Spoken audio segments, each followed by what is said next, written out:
chicos, basta.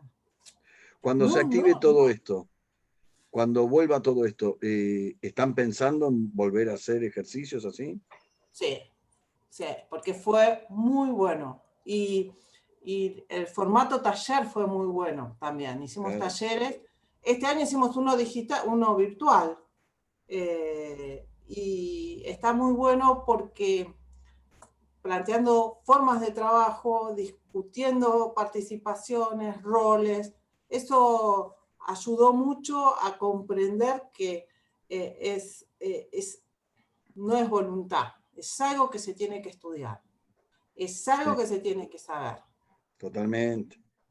No O sea, es la voluntad está voluntariado. bárbaro, pero si no Aunque el sabemos... voluntariado, yo trabajé muchos años con voluntariados sociales y sostengo lo mismo, el voluntariado no es voluntad, el voluntariado tiene que ser conocimiento, porque si nos guiamos solo por la voluntad no se avanza, no se modifica.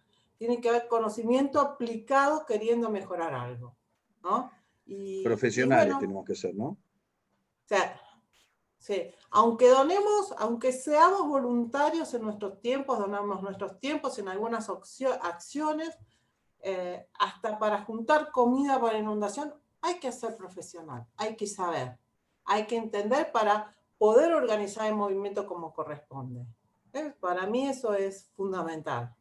Y bueno, estamos en eso. Y ahora aprendiendo, porque la verdad que algunas cosas que voy escuchando me aportan mucho lo que ustedes, ¿Viste? la visión de ustedes. Y hoy es derrames tóxicos, ¿puede ser? Algo parecido que nos va a dar ahí, no lo veo ahora. Buenas tardes. Buenas tardes, Paula, ¿cómo estás? Hola a todos.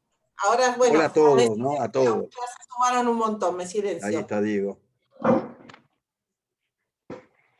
Mañana voy a faltar, yo me parece. Bueno, no puede ser.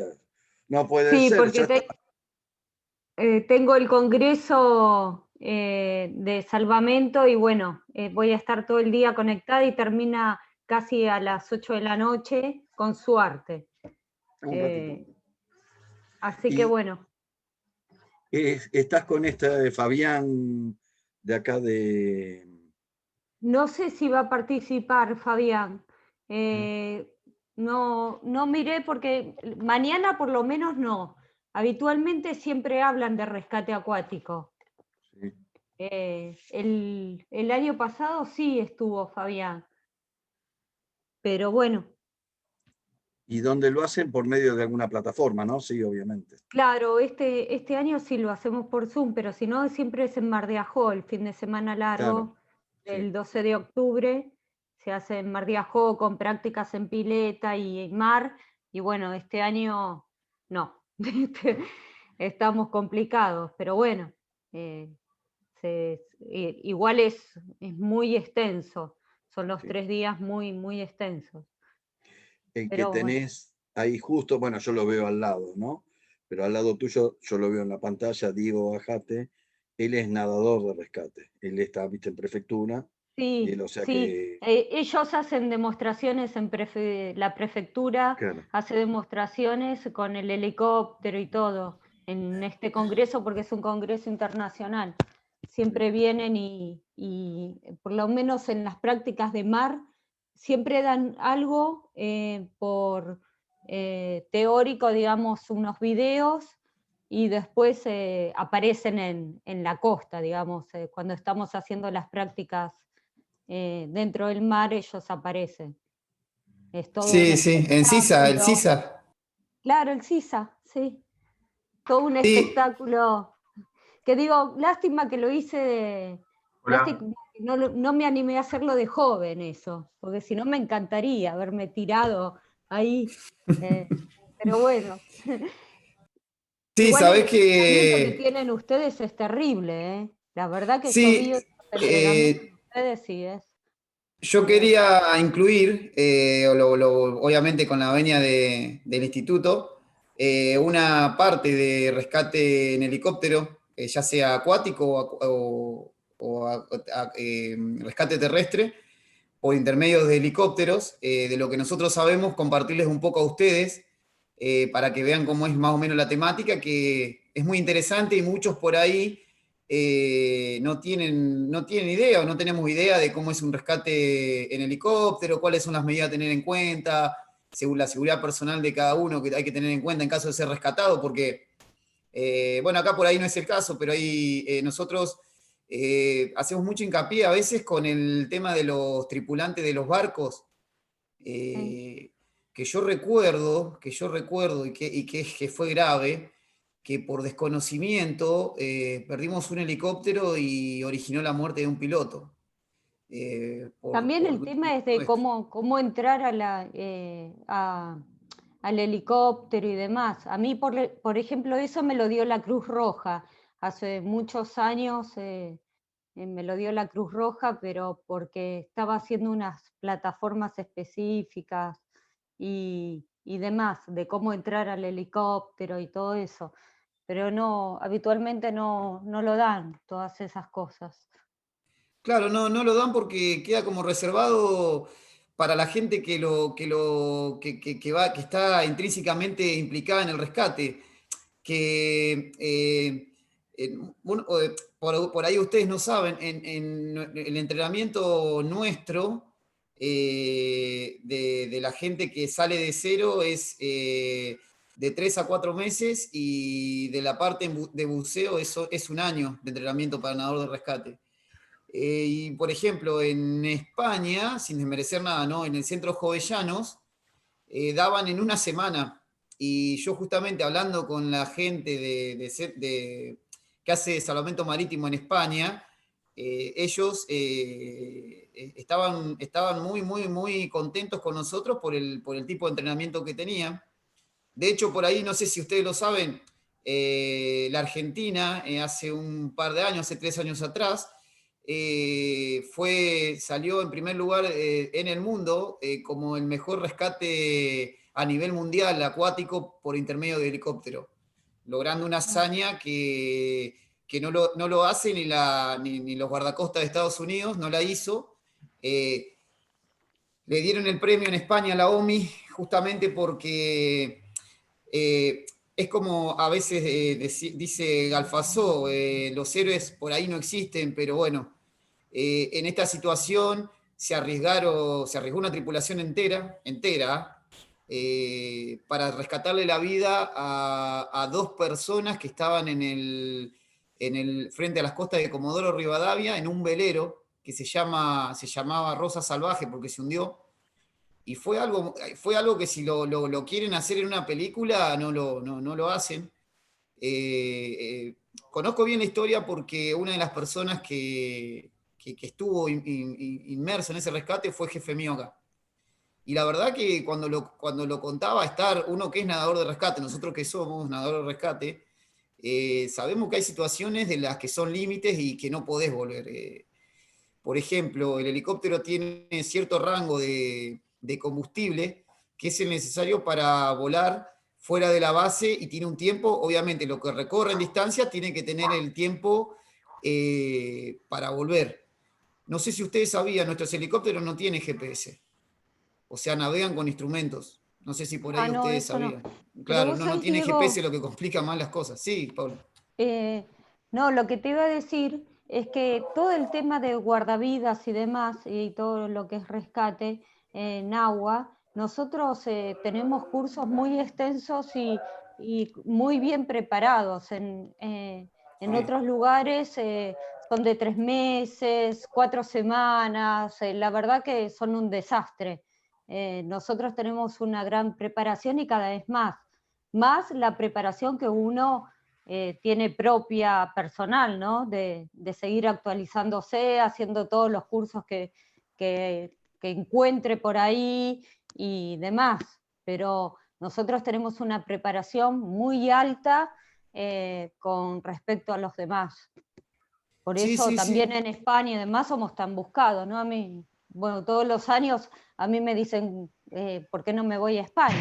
Me ofrecen, pero bueno, yo no tengo mis hijos y mi familia y bueno, lo tendría que haber hecho más de joven. Claro, sí. Francisco Morales fue ahí tripulante del helicóptero en el rescate acá de Comodoro. Ah, sí, ¿qué haces, Manuel? ¿Vos sos de Comodoro? Sí, soy de Radatili, acá, pegadito a Comodoro. ¿Vos qué sos de bombero, alguna institución? Sí, de bomberos. Ah, mirá, entonces conocés bien el incidente. Sí, aparte Francisco lo conozco porque hizo seguridad muchos años en una pileta acá de Radatili, entonces lo conozco bien a Francisco. Sí, fue una locura en el sentido de que, bueno, era de noche, con mar 8, 9, con olas de casi 9, 8 metros. O sea que imagínense en un helicóptero de noche, los rescates nocturnos no se hacen por una normativa internacional. La balsa del helicóptero tienen una balsa salvavidas que es para la tripulación del helicóptero. El helicóptero tiene unos flotadores que en el caso de caer se activan en el agua y el helicóptero queda flotando, pero pónganse en el lugar de una aeronave que cae en un mar 8, 9, con ola de 9 metros, los flotadores no sirven de nada. Si no tiene una balsa salvavidas, tampoco tenés mucha capacidad de sobrevivir. Lo que pasó fue que cuando ellos llegaron, vieron a la embarcación arriba. Yo les cuento así brevemente porque la verdad que es interesante la historia y muchos por ahí no sé, sabemos más a veces de los rescates que hacen los norteamericanos que los que tenemos nosotros, no porque yo sea de prefectura. Me parece muy buena la situación que ocurrió. Al llegar al lugar, solo imagínense ustedes, en el mar encontrar un velero es muy difícil, imagínense encontrar una persona. El helicóptero tiene en la popa, en la proa del helicóptero, un reflector de alta potencia que hace una luz que en el mar oscuro es como la luz del teatro. ¿Vieron la luz del teatro que ilumina solo una zona y no se ve todo alrededor? Bueno, así es la luz del helicóptero de noche en un mar 9 que tiene que volar a un techo bastante alto porque si no las olas le pueden pegar. Normalmente los rescates esos muchas veces se desciende mucho para poder estar cerca de las personas y de los nadadores si se tuviesen que tirar. En este en particular, obviamente no se podían arreglar los nadadores por un tema de que si se tiraba un nadador con ese mar y con esa oscuridad, que solamente estaba iluminado ese velero por un reflector, si esa luz se perdía el velero. El velero tenía roto el mástil, o sea, no tenía potencia de ningún tipo, perdió motor, los dos tripulantes arriba desesperados, y pasó lo peor que puede pasar. Vino una ola, arrasó con el velero y desapareció de ese haz de luz, de ese círculo de luz, desapareció en la inmensidad del mar con esa tormenta. Ya faltaban minutos para que empezara a sonar la alarma que había que regresar a tierra, porque ya el combustible estaba escaseando. Entonces cuando el haz de luz desaparece, el velero desaparece, se empieza a arrastrar con el haz de luz, se lo engulló el mar, se lo tragó el mar, literalmente, se lo tragó. Entonces empiezan a mirar para todos lados. O sea, hay que estar en lugar de esas personas, esos pilotos y de esos nadadores rescates que perder 2 personas así de vista, de golpe, y bueno, y saber que estuviste tan cerca de salvarlos, es una situación bastante fea. Entonces, cuando en un momento el haz de luz se posiciona en un lugar y salen las 2 personas a superficie, como un milagro que justo quedaron en ese haz de luz. Cuando pasa eso, hay 2 opciones, o tirarse, no queda otra, pero con un mar así, clase 9, clase 8, nivel 8, como lo quieran llamar, tirarse muchas veces no es una opción. Entonces lo que creyeron lógico, le tiraron la balsa salvavidas del helicóptero. Es una balsa cuadrada que flota el receptáculo y que dentro tiene la balsa, que es una balsa autoinflable, que la única forma de activar esa balsa autoinflable es tirando del cabo que tiene, que se tira de arriba del helicóptero y se activa. Es la única forma que se activa esa balsa. Las balsas salvavidas autoinflables, que están en receptáculos, tienen un tubo de CO2 adentro, que se activan de 2 formas, o cuando se hunde el barco, que lo activa un disparador hidrostático que se llama, o de forma manual, cobrando de ese cabo, tirando de ese cabo, y se activa ese tubo, ese receptáculo sale y queda la balsa inflada, hinchada. Lo que pasó es que, bueno, la persona que se está ahogando, a lo primero que ve se sube, se agarra, y se agarraron justamente al receptáculo de la balsa que flota. Era el único receptáculo de balsa que tenía el helicóptero, que es para la tripulación. el cabo de disparo, o sea, para activación, le queda al mecánico del helicóptero, a 9 metros, a 10 metros arriba. La única visibilidad que tenían era ese haz de luz que se veían estas dos personas. Entonces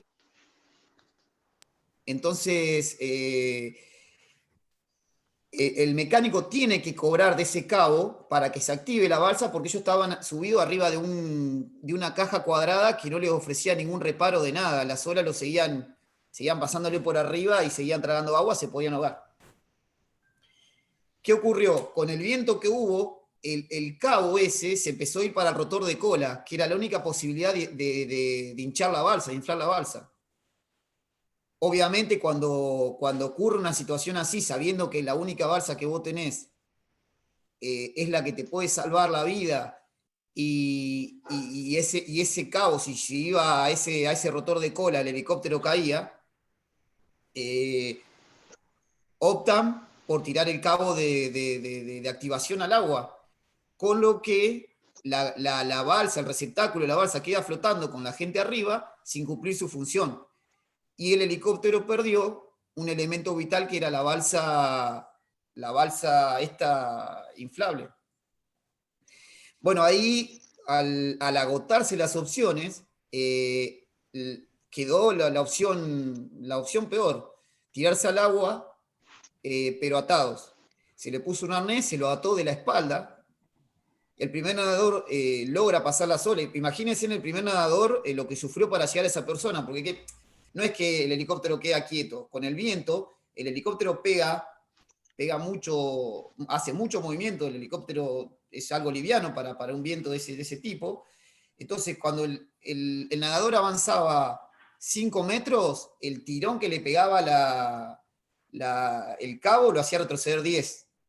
Entonces, él tenía que tratar de nadar sin ninguna comunicación hasta donde estaba la persona esa, que él tenía que seguir buscando el haz de luz, perdiendo de vista el helicóptero, sabiendo que se podía ahogar.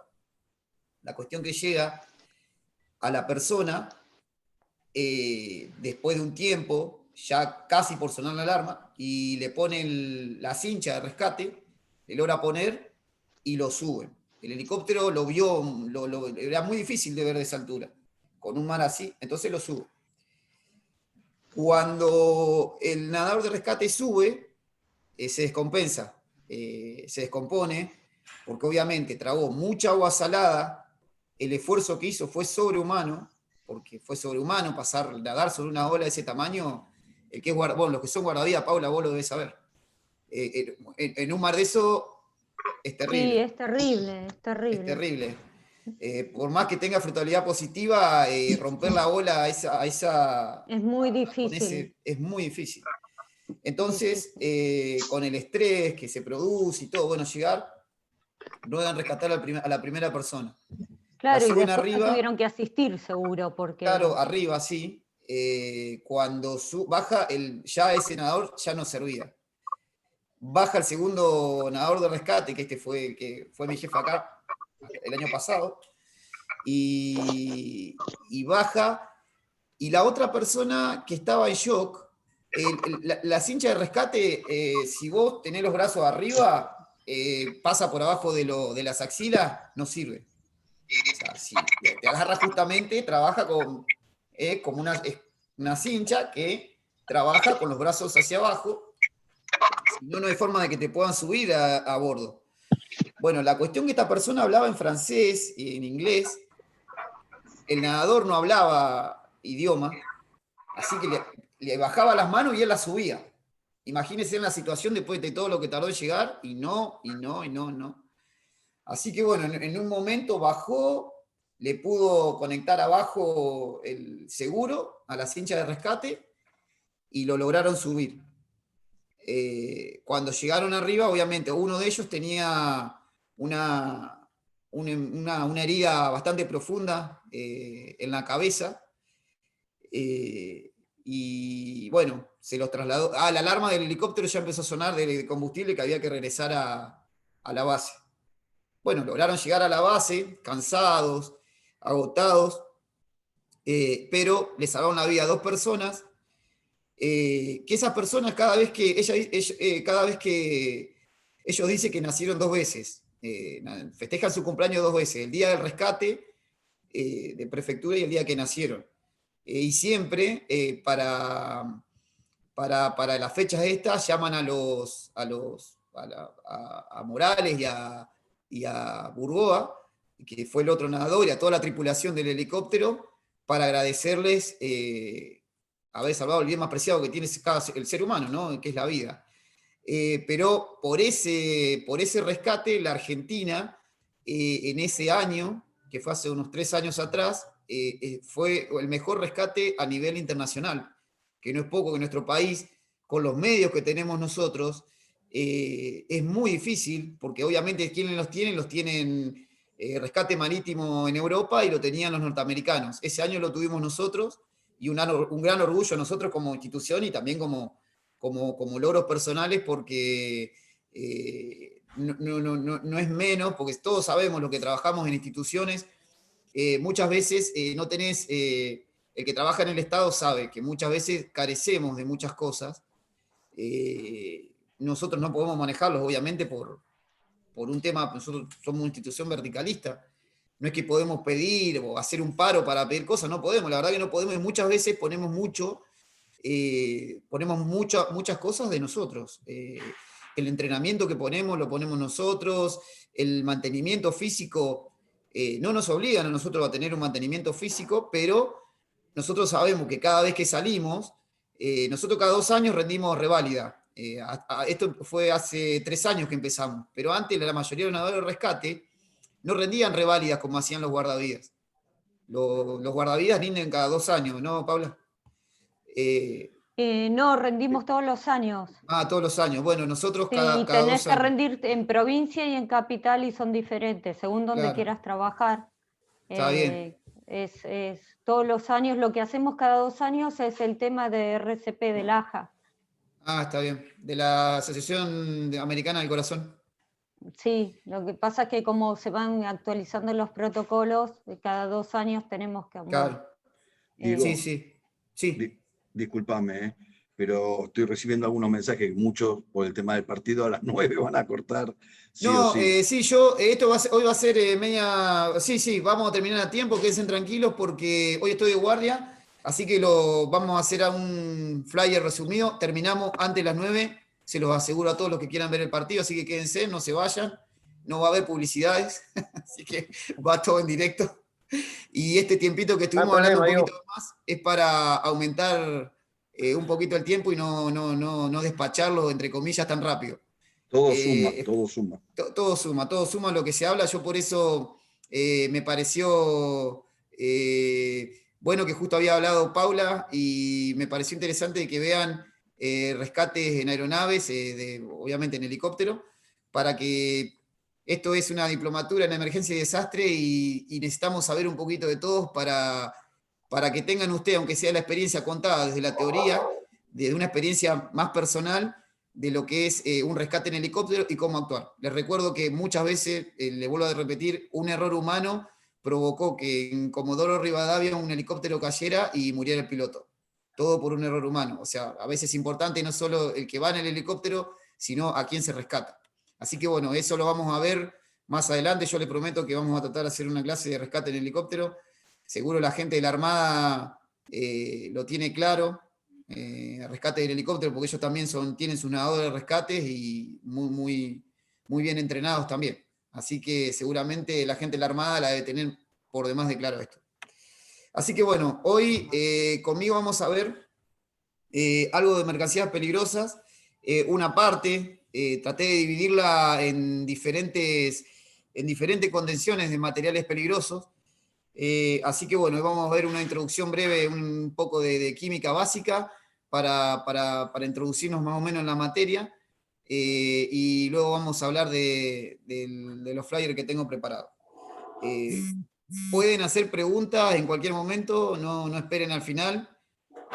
Ya les digo, hoy es bastante resumida la clase, pero yo sé que hay partido, yo también estoy trabajando, así que vamos a tratar de hacerlo dinámico. Así que bueno, vamos a empezar. Voy a compartir pantalla.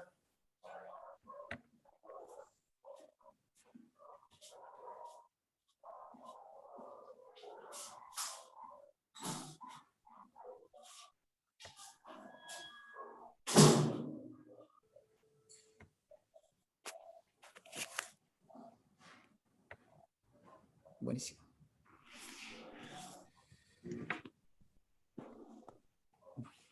Ahí está. ¿Todo bien la presentación? Sí, se ve. Sí. ¿Se ve bien? Sí. Sí. Bueno, Sí, se ve bien. hoy el título es Control y contención de materiales peligrosos. Un tema bastante complejo, no les voy a mentir, que partiendo de la base de que acá en nuestro país uno puede leer muchísimo material de control y contención de materiales peligrosos. Ustedes conocen el GRE, seguro que todos los que están familiarizados con el GRE, con el SIQUIME, como le llamen, sabe de materiales peligrosos. Los que están en cuarteles de bomberos tuvieron en algún momento alguna intervención con materiales peligrosos. Hay mucha información en internet, hay mucha información en bibliografía, pero muchas veces desconocemos qué hacer en el momento que ocurre un acaecimiento con materiales peligrosos. Quizás a veces el exceso de información en lo que es este tema puede llegar a lugar a errores también. Tenemos que comprender que para control y contención de materiales peligrosos se necesita un equipamiento básico. No es que nosotros podemos manejar estos asuntos con equipamientos vencidos, con equipamientos deficientes, porque el uso de equipamientos en este tipo de situaciones puede originar severos daños a la salud o la muerte de las personas intervinientes. Sí hay que respetar una cosa en estas situaciones, y son los protocolos.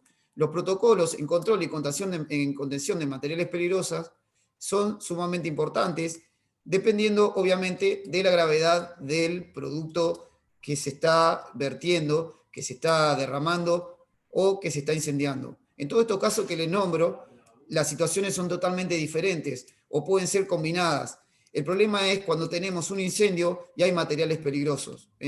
No todos los trajes de materiales peligrosos por su composición son resistentes al fuego, lo que ocasiona que cuando haya un incendio mezclado con materiales peligrosos, las situaciones son sumamente complicadas, partiendo de que muchas veces las combustiones generan otros gases que, aparte de los que se están quemando, y si hay poblaciones cerca, pueden producir graves daños a las mismas. Así que bueno, hoy vamos a ver algo más liviano. Vamos a empezar tranquilamente con una clasificación. Acá tenemos nosotros una clasificación que la OIA, esto lo da Estados Unidos, clasificación de cómo son los equipos para la protección de incidentes químicos. Esto yo lo voy a tratar de explicar más adelante con más detenimiento, porque nosotros tenemos esta clasificación, y tenemos la clasificación europea. No sé si ustedes sabían que está la clasificación europea también. La clasificación que nosotros normalmente yo escuché que más usan en los cuarteles es esta americana, donde los diferentes niveles los determinan con letras. Hasta ahí vamos. No sé ustedes en los cuarteles qué clasificación usan. ¿Alguien de un cuartel? ¿Qué clasificación usan? Acá tenemos nivel A y nivel B y nivel C, tenemos los tres. Nivel A, nivel B y nivel... Zona roja. Sí. Está bien, pero C y la D sería el seguro, pero también es... Dale, a ver, perdón. Te dije hasta 424, se puso 525, bueno, como sería la... No te escucho bien, Walter, se escucha entrecortado, perdona. Bueno, yo les comento. La zona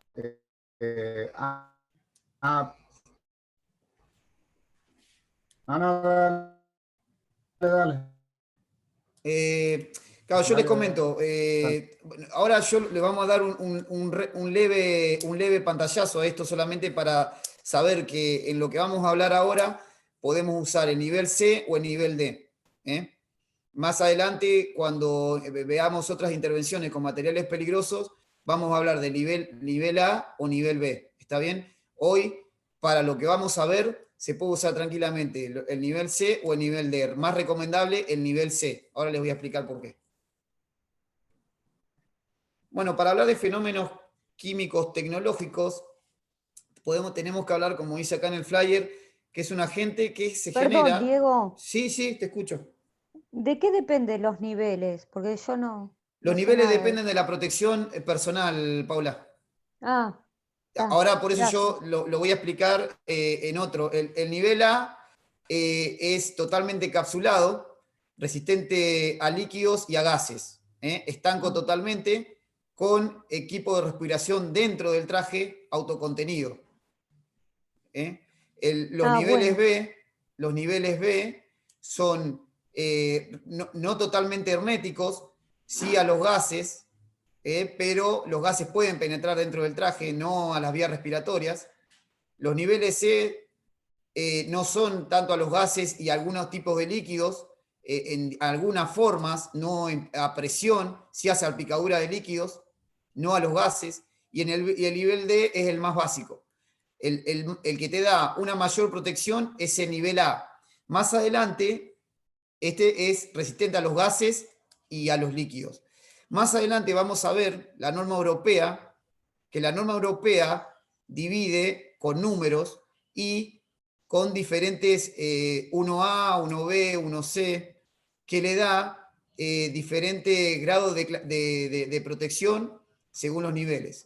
Son del 1 al 6 en la norma europea. Por ahora vamos a ver estos niveles, que son los que nosotros más o menos manejamos en todos los cuarteles, y que, como decía Walter, que le pude entender más o menos, Walter lo dividía por las zonas de la clasificación, de que cuando ocurre un incidente, que obviamente en las zonas rojas, en derrames de químicos peligrosos, se va a usar el nivel A, para realizar luego la descontaminación de esos elementos, de esas personas que van a entrar a la zona roja, se va a usar el nivel B o el nivel C, dependiendo del producto químico que sea. Por eso les digo que para tener mucho conocimiento de los productos que se están vertiendo, hay una división, tiene que haber una división creada especialmente para este manejo, para manejo de estos productos químicos. Los bomberos de muchos lugares lo tienen, inclusive hay vehículos especiales que son para intervención de incidentes con materiales peligrosos, los cuales están equipados con medidores fijos para tomar mediciones en tiempo real de los gases que hay en la atmósfera. Pero partamos de que para hacer una correcta intervención en materiales peligrosos, tenemos que estar concientizados de que los riesgos que tenemos y en el área. Por eso hay que hacer un mapeo. Yo creo que los cuarteles de bomberos que están en zonas donde hay plantas químicas o zonas fabriles que tengan muchas plantas químicas, que esté rodeado de muchas plantas químicas, tienen que tener un mapa de peligrosidad. Se usa en Estados Unidos, se usa en México, y equipan a sus cuarteles de bomberos con equipamiento acorde a esas situaciones. Obviamente tenemos que hablar, y no lo podemos dejar escapar, de los vehículos que están en tránsito, que circulan por todas las ciudades y que pueden tener en carretera un problema en la ruta con las sustancias que están transportando. Muchas veces ocurre, como les mostró Norma, como les mostró Normi el otro día en el video de ese policía, que obviamente yo no lo puse porque no lo voy a poner porque ya lo puso Norma, que ese pobre hombre bajó a auxiliar a una persona y terminó siendo una víctima. Pero esas cosas fortuitas pueden ocurrir. El desconocimiento muchas veces de los pictogramas, de los letreros de peligro, y no hacer un relevamiento correcto de la zona, una zona segura, como todos nosotros sabemos, que primero el arreglo 5, primero yo, segundo yo, bueno, así hasta el 4 y último la víctima, es sumamente importante en lo que es derrames de sustancias peligrosas o vertimiento al aire o gasificación de mercancías peligrosas al medio ambiente. Bueno, los fenómenos químico-tecnológicos obviamente ocurren. ¿Por qué? Porque los químicos, después de la Revolución Industrial Inglesa, se empezaron a crear un montón de productos químicos con la industria, y obviamente no escapa de que esos productos químicos nosotros los tengamos dentro de ciudades, de conglomerados urbanos, y que puedan originar desastres, accidentes. nadie puede escapar de los productos químicos, nadie está exento, todo el mundo tenemos en nuestras casas productos químicos, y obviamente se fabrican en grandes fábricas, se tienen que transportar por carretera, se tienen que transportar por barco, y ahí vienen en volúmenes muy grandes. Entonces los fenómenos químicos comprenden esto, los fenómenos destructivos como incendios, explosiones, fugas tóxicas, radiaciones y derrames. Esto de forma accidental o por negligencia o impericia o factor antrópico, o sea, por el ser humano. Tenemos que saber que en el mundo tenemos 137 millones de sustancias orgánicas e inorgánicas, o sea, y cada año, sí, cada día se crean sustancias químicas nuevas, lo que nos pone a nosotros en un desafío de saber qué es lo que vamos a combatir como primeros respondientes en una escena de derrame de productos químicos, de vertimiento de productos químicos, y no estamos ajenos a poder lesionarnos con estas sustancias, 345.891 estas sustancias están reguladas, pero hay muchas más de ellas en el mundo. Acuérdense ustedes que los productos químicos peligrosos comprenden desde el 1, que es explosivo, el 2, que son gases bajo presión. De esos gases podemos tener gases venenosos, gases inflamables, gases neutros, pero todos los gases bajo presión tienen un riesgo. Clase 3, que son líquidos inflamables, la mayoría derivados de hidrocarburos, muy peligrosos también, de esos tenemos miles, todos los que son derivados de hidrocarburos, tenemos miles. La clase 4, que son los sólidos orgánicos, tenemos sólido inflamable, perdón, tenemos un montón. 5, peróxido orgánico, también hay. El 6, venenosos, cantidad. 7 radiactivos, que bueno, esos por ahí nosotros no lo vamos a ver normalmente circulando por una carretera, pero en situaciones normales, pero sí, los materiales radioactivos existen, se transportan, porque obviamente para la industria las sustancias radiactivas o fisionables son útiles para elaborar diferentes, desde para una máquina de rayos hasta para otras, o hacer detectores de humo.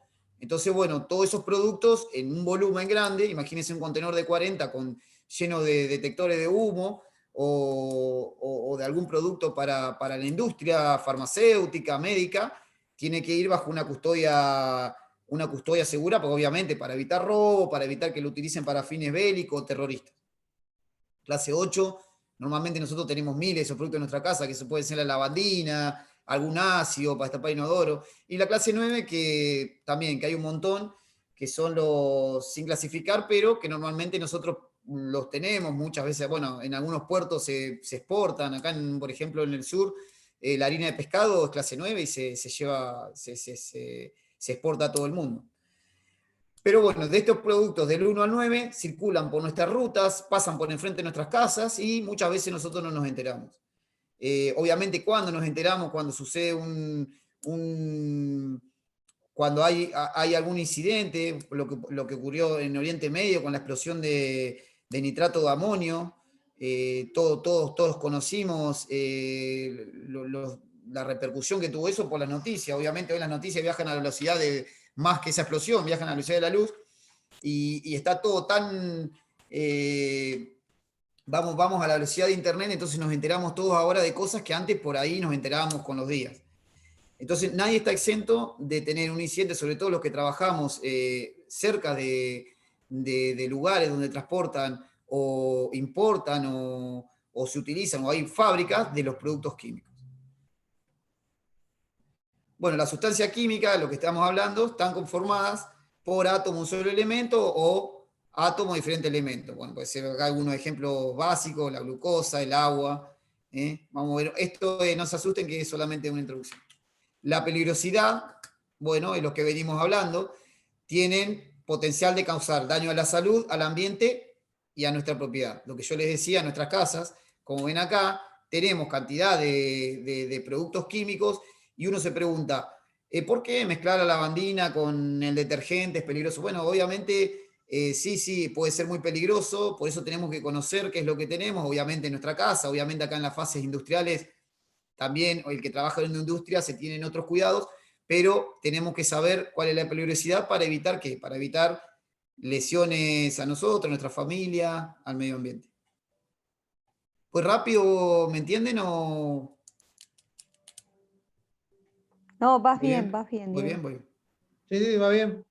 Bueno, va bien. Bueno, vamos a ver algo que se llama el pH, que muchas veces lo escuchamos en los productos, en los shampoos, en las cremas, pH balanceado. Bueno, el pH es el potencial de hidrógeno, esto es lo que va a representar el pH, la escala de alcalinidad o de acidez de una sustancia.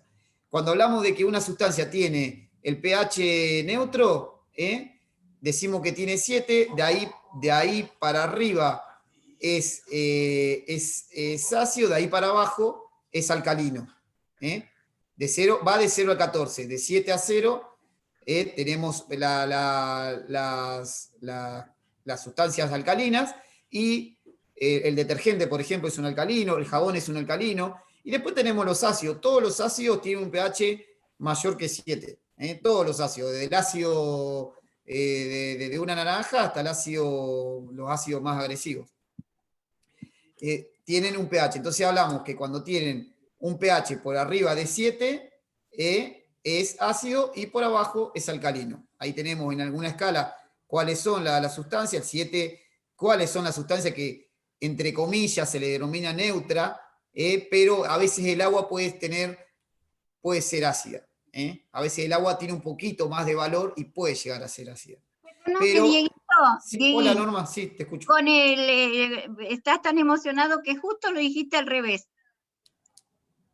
Para abajo es ácido, para arriba es Sí, es tenés razón, tenés razón. Para arriba de 7 es ácido, para abajo es alcalino. Perdón. Perdona. Lo dije. No, gracias Norma, gracias por saber. La emoción. Sí. Entonces tenemos que, por ejemplo, para arriba de la escala, vuelvo a repetir, es ácido y para abajo es alcalino.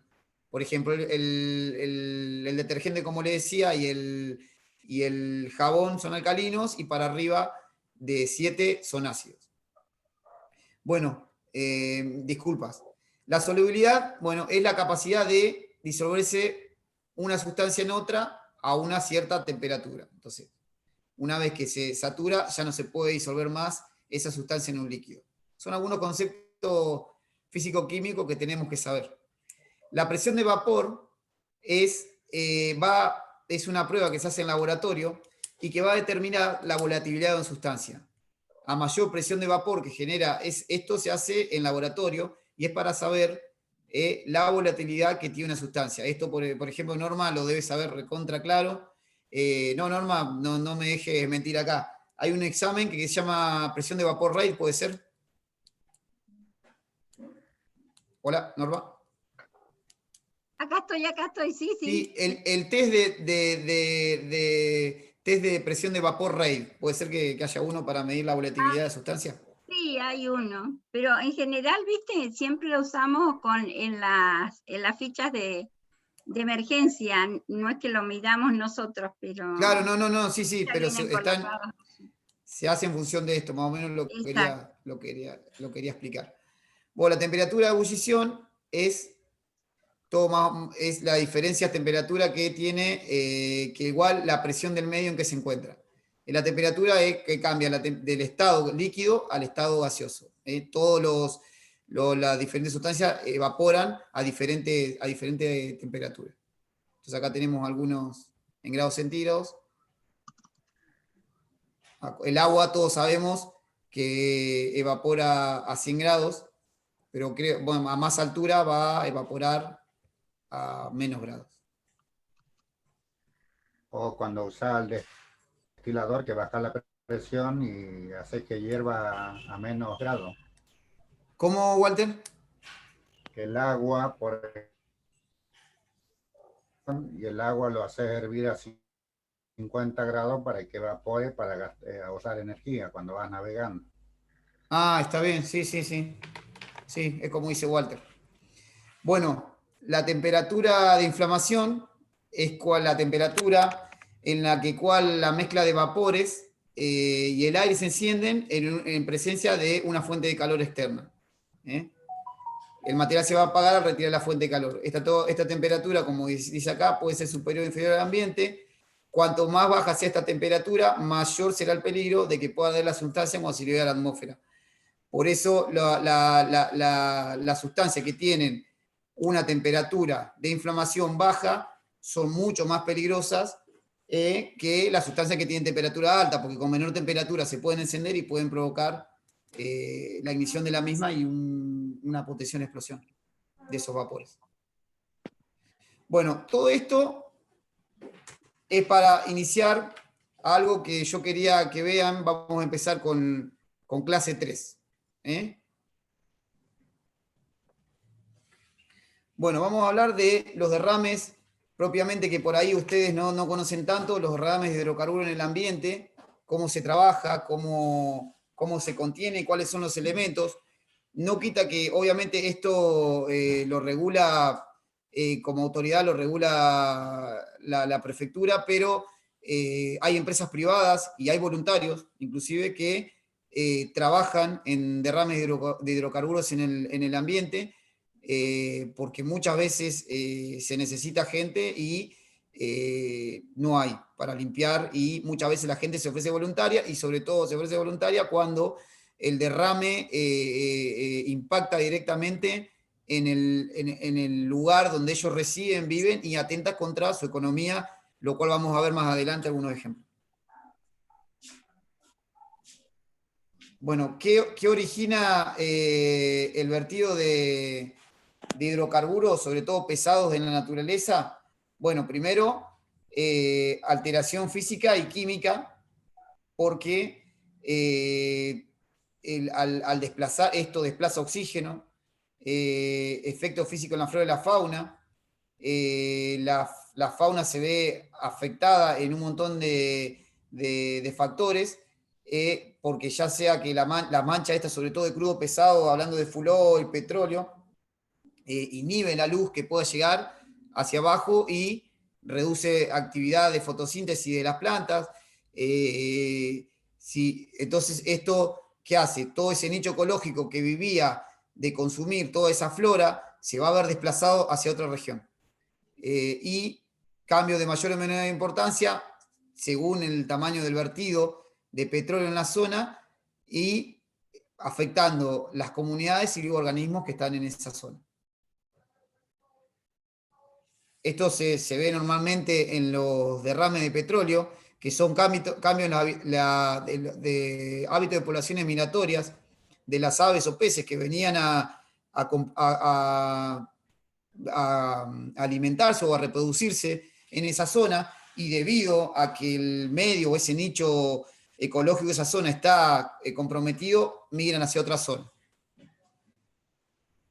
Bueno, esto se produce una contaminación de las especies de la cadena alimenticia. ¿Qué ocurre? Los que están contaminados no dejan de ser vectores, los consume otro pescado, el pescado más grande, lo consume el ser humano, termina consumiendo esos pescados y termina siendo afectado directamente por la carne esa que está contaminada, y la cual el pescado es un receptor, es un vector residual de ese producto, y lo terminamos consumiendo y nos termina afectando. Por eso, cuando se quiere saber la contaminación de cierto lugar marino, se agarran los peces grandes, no los chicos, se agarran los peces grandes y se le hacen análisis para saber cuánta contaminación puede tener ese pez encima, y de ahí medirse. Obviamente los derrames producen pérdida de zonas pesqueras, marisqueras. La transparencia, bueno, que queda se debe a la inexistencia de fauna y fitoplancton. Esto ocurre porque esa nube negra de petróleo, al no recibir la luz, estos seres que necesitan la luz para reproducirse, produce la muerte total de corales, etc., y queda una zona desértica, que muchas veces es irrecuperable. Obviamente el valor económico también se ve afectado, porque sobre todo si la mancha impacta en sectores turísticos que viven de esto, quedan totalmente destruidos, muchos no se pueden utilizar, no se puede explotar de ninguna forma, y lo que no es menos, este combustible tirado al agua son chupados por los motores de las naves, los barcos que navegan por la zona, produciendo avería en los motores. Esto es un problema que originan los hidrocarburos en el agua. Los daños que provocan en la salud, obviamente, pueden afectar 3 sistemas orgánicos fundamentales: el pulmón, el aparato gastrointestinal y el sistema nervioso.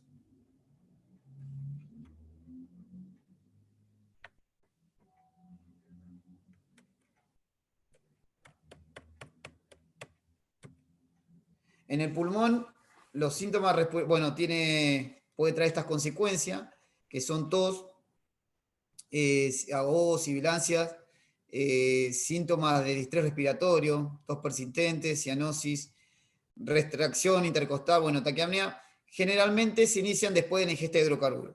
Obviamente, uno dice, ¿cómo puedes ingerir hidrocarburos? Quizás una persona está nadando en un agua que está contaminada con hidrocarburo y traga agua y obviamente puede tener estos síntomas.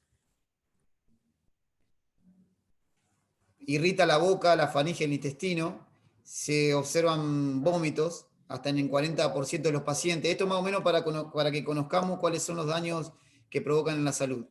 Muchos pueden presentar náuseas, malestar intestinal, distensión, eructos y gases. ¿Me trae un vasito de agua? Mejor.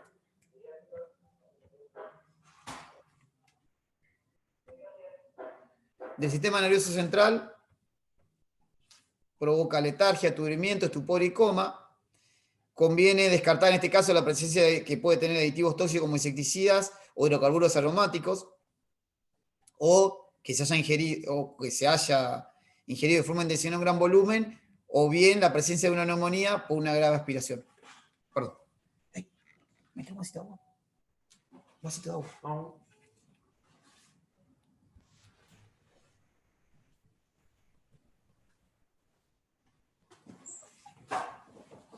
Bueno, el pulmón es el órgano más afectado por la toxicidad por hidrocarburos. Puede aparecer por aspiración, por eso ahora vamos a ver, cuando se realiza la extracción y la limpieza, es conveniente que se utilicen máscaras con filtros para evitar la aspiración de estos gases.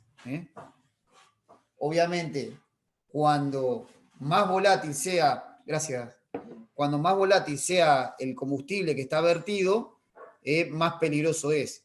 Generalmente, los productos son muy viscosos, como los crudos, no tienen mucha volatilidad.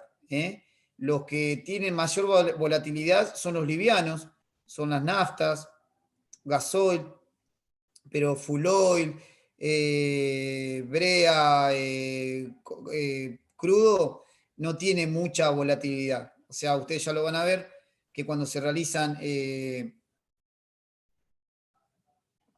limpiezas de costas con estos productos, con una máscara con filtros o tipo N95, alcanzan. Al contacto, o sea, al tocarlo, produce dermatitis de contacto, que consiste en la irritación de la piel, picazón.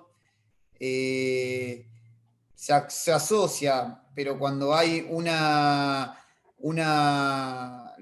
cuando son poliaromáticos, puede haber un riesgo de cáncer de piel. Y si entra a los ojos, puede haber irritación y también puede ser absorbido por la córnea. Diego, una consulta. Sí. ¿Qué significa poliaromáticos? Poliaromáticos son... Normi, ¿vos estás por ahí? Así le explicás bien vos, porque yo con estos poliaromáticos siempre me hago un lío. Hola, son Sí. son los que son de cadenas cerradas que se van uniendo. Por ejemplo, No sé si se acuerdan del secundario del benceno, que nos lo hacían dibujar, como si fuera de 6 caritas, y 2 El benceno. claro, y 3 de las uniones eran dobles. Esos son peligrosos, en general son cancerígenos, como dijo Diego.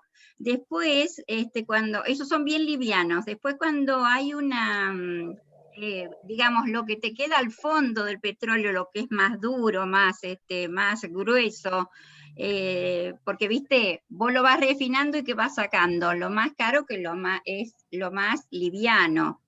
Y te va quedando aquello que también es más pesado. Bueno, eso más pesado también tiene cadenas que ya fueron muy difíciles de romper durante un proceso que se llama craqueo. Viste que hay, no sé si escucharon, el cracking catalítico.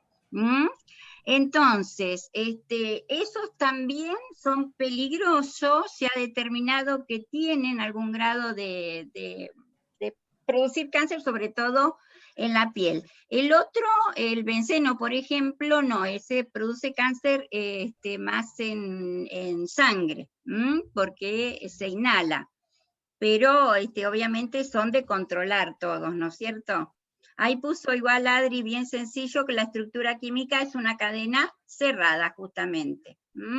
Está bien, sí, es difícil de explicar muchas veces en forma química estos productos, y cuando nosotros vamos muchas veces a un incidente con derrames de petróleo, siempre verificamos qué producto llevaba el barco, y en las fichas de emergencia o en las fichas del producto, de cuáles son las actuaciones, nosotros nos fijamos ahí para saber con qué nos estamos enfrentando y cuál es, por eso les digo, y cuál es los elementos de seguridad que nosotros tenemos que llevar. Pero siempre sabemos que tenemos que llevar protección impermeable para evitar que nos irrite la piel, guantes apropiados para el uso de hidrocarburos, no cualquiera lo son. Les digo por experiencia, nosotros estuvimos limpiando full oil de un barco que estaba acá en la costa, que se llama San Christopher, un barco que quedó abandonado hace mucho y quedó con sus tanques llenos de full oil, que era el combustible que usaban para realizar los movimientos de sus motores, y quedó con todos los tanques llenos de full oil hasta tope, y nosotros en ese momento usábamos trajes impermeables, trajes de lluvia, y les puedo asegurar que llega un momento que obviamente, porque no es para eso, que traspasa el petróleo, el full oil, es muy difícil de lograr una impermeabilidad con ese producto. Tenés que tener, justamente por eso están los trajes tipo C, que son muchas veces resistentes. Hay también las botas deben ser resistentes a productos oleosos, y ni hablar los guantes, porque por más que vos te cierres, que te pongas un traje de lluvia, el producto lo va a pasar y te va a llegar a la piel. Nosotros muchas veces cuando nos desvestíamos, el producto había pasado esa ropa que creíamos impermeable y nos llegaba hasta la piel. Así que cuando hay que realizar una limpieza de estos productos, no sirve de nada que se pongan un impermeable, por ejemplo. Ni tampoco exagerar con un traje tipo A, porque es mucho. Con un traje tipo C y combinado con las botas que sean especiales para el hidrocarburo y los guantes, una protección respiratoria y una protección ocular es una buena forma de protegerse.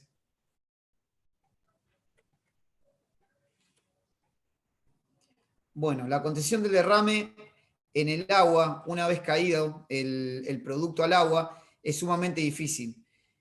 Acá hay que tener en cuenta muchas cosas. Cuando el derrame cae en el agua, hay que ver a dónde impacta esa mancha. La mancha hay que ver el volumen, lo que se tiró, cuál es la deriva de la corriente, cuál es la velocidad del viento.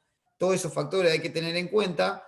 ¿Para qué? Para prever con el tiempo a dónde va a impactar la mancha. Las zonas donde la mancha impacta el petróleo o el producto que se ha tirado al agua pueden ser más vulnerables unas que otras. Obviamente en nuestro país tenemos muchas zonas protegidas donde obviamente se basan en criterios ecológicos para denominar estas zonas protegidas, y obviamente en estas zonas protegidas los derrames de hidrocarburos van a provocar mayores daños porque son más sensibles y tienen menor tasa de recuperación que otras zonas en todo tipo, en tipo biológico, turístico, etcétera, reservas naturales, y van a ocasionar mucho más daño que en otras zonas. Por eso en nuestro país, nosotros como autoridad regulatoria, las tenemos designadas esa zona con una ordenanza marítima que es la 12 del 98, que son las designaciones de zonas protegidas en el litoral marítimo, y donde obviamente se trabaja desde la prevención. La forma de trabajar, como todos los productos químicos que hay circulando por el mundo, es trabajar desde la prevención. Obviamente aumentar los controles. En la zona protegida está prohibido que, por ejemplo, los buques hagan desde una limpieza de un casco con detergente, hasta ni hablar de otras tareas más riesgosas. Por ejemplo, en la zona no pueden ponerse los buques a hacer alije, o sea, cargarse combustible entre ellos, un buque a otro no puede, eso está prohibido. Para hacer combustible los buques están los muelles inflamables, no se puede tirar ningún residuo de ningún tipo de combustible al agua, y si esto ocurriera, hay que poner en marcha el plan de contención de ese producto, ya sea un producto pesado o un producto liviano. Generalmente los productos livianos como el gasoil y las naftas tienen una tasa alta de dispersión, de evaporación. Los productos pesados, como los petróleos, el fuel oil, necesitan una contención y una recuperación. A estos productos no se los pueden dejar tirados en el agua porque obviamente provocan gran daño en el medio ambiente. Lo que hay que hacer con esto, como ven acá, es primero contener ese derrame y sacarlo del agua, extraerlo del agua con diferentes elementos. Lo que ustedes están viendo ahí, eso anaranjado que está en el agua, es una barrera de contención. Las barreras de contención pueden ser de tipo inflable, que son una de las más útiles por el espacio que ocupan arriba de una embarcación, o pueden ser barreras que no son inflables, que son rígidas, que tienen adentro un material flotante. Ahora les voy a mostrar alguna nomenclatura de la barrera. Y bueno, acá ustedes pueden ver un barco que está haciendo un movimiento. ¿Para qué? Para contener esa mancha dentro de esa barrera de contención, y ese barco tiene un sistema de aspiración de ese hidrocarburo, con la ventaja de que el hidrocarburo, es más, tiene una densidad diferente al agua, flota sobre esta y evita que se vaya al fondo. Entonces nosotros podemos lograr la aspiración del hidrocarburo con diferentes elementos que vamos a ver. Generalmente los hidrocarburos pesados son más fáciles de extraer del medio líquido. Obviamente hay situaciones que escapan y vos no lo podés recuperar porque es más rápida la deriva de la mancha que lo que vos podés hacer, o el volumen es tan grande que es imposible para la logística que se tenga en ese momento, como vamos a ver más adelante con algunos desastres importantes que dejaron zonas casi irrecuperables. Entonces, a veces las manchas, lamentablemente, de petróleo terminan impactando en costas donde originan grandes daños. Normalmente cuando ocurre un derrame dentro de una zona protegida, tiene que haber designado lo que se llama zonas de sacrificios. Las zonas de sacrificios son zonas que fueron medidas ambientalmente, que donde se cree obviamente que va a hacer más daño, menos daño que en otras zonas. Entonces se trata de llevar esa mancha a lo que se llama, entre comillas, esa zona de sacrificio, cuando ya se sabe que no se va a poder retirar del medio líquido. ¿Para qué? Para que en esa zona de sacrificio se pueda llegar a recuperar. Obviamente esto se hace llevándola con barreras. Como pueden ver, hay diferentes configuraciones de barreras para tratar de llevar la mancha hacia una zona de sacrificio o llevarla directamente, o el barco que la contenga, que la aspire del medio líquido. Todo esto, obviamente, este petróleo que se saca va a ir petróleo, este hidrocarburo, va a ir a tanques que tienen los buques arriba para una disposición final. Por eso muchas veces pasa que no se puede contener porque es tanto lo que sacan que se llenan los tanques de esos buques y no queda otra forma, no hay otra manera que muchas veces se provoca la quema. Se provoca la quema controlada de ese producto en el mar. Ustedes muchas veces van a ver que prenden fuego en el mar el petróleo, y no es porque justamente haya ocurrido un incidente y haya ocurrido una explosión e incendiado, sino que lo hacen para sacarlo del medio líquido. Obviamente lo sacamos del agua, pero estamos contaminando el aire. Pero es una técnica que se utiliza. Obviamente se evalúa y se trata de que ocurra el mal menor, ¿no? Pero no deja de ser un mal al medio ambiente. Los productos, cuando se sacan en tierra y no se tiene capacidad o para poner logísticamente unos elementos para contener, y si no se tienen tanques, se usan tipo unos piletones que son inflables, que se pueden armar con estructura, que se llaman fast tank. Se llenan estos piletones y luego son bombeados a cisternas para darle una disposición final. Se llaman fast tank, son piletones de lona, pueden ser, algunos son inflables, se arman rápidamente en costa o en muelle, y se puede llegar se llenan de líquido del derrame, y luego se aspira y se va a disposición final. Bueno, lo que les contaba, las barreras rígidas tienen una cadena, que es el lastre, tiene un faldón, y ustedes fíjense que el faldón es más grande que la parte superior, que es la aleta esta superior.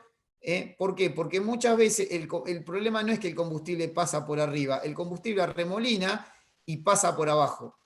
Entonces, este faldón de abajo evita que por ese movimiento de corriente el combustible pase hacia el otro lado de la barrera. Esto es, la parte de abajo es una cadena, el flotador adentro está hecho de un material intrínsecamente que flota, y la parte de arriba es la aleta para evitar que la ola pase por arriba y el combustible también. Acá lo vemos con un poco más de detenimiento. A veces pueden tener o no aleta, el flotador. Acá se mantiene el combustible a este nivel. El lastre es de cadena. Este es el calado. O sea, de acá hacia abajo está la barrera y lo que se ve es esto de arriba nada más. En muchos puertos del mundo, cuando entran los barcos al muelle, se le pone alrededor de los mismos estas barreras de contención en forma preventiva. No siempre la barrera tiene que estar. Por ejemplo, Brasil es un país que cada vez que entran a sus puertos, por ejemplo, en una ciudad llamada Cabo Frío, los barcos que entran se los rodea de esta barrera. ¿Por qué? Porque en el caso de que el barco tenga un derrame, y como hay una zona protegida ahí, el derrame queda circundado alrededor del barco. Entonces, luego se extrae ese líquido con diferentes métodos, y bueno, y después obviamente se le cobra la multa, todos los gastos que demande si lo hace la autoridad, se lo va a cobrar a la embarcación, al armador. Como venía diciendo, para sacar el combustible del agua hay diferentes elementos. Cuanto más pesado sea el combustible, más fácil va a ser el retiro del mismo del medio líquido.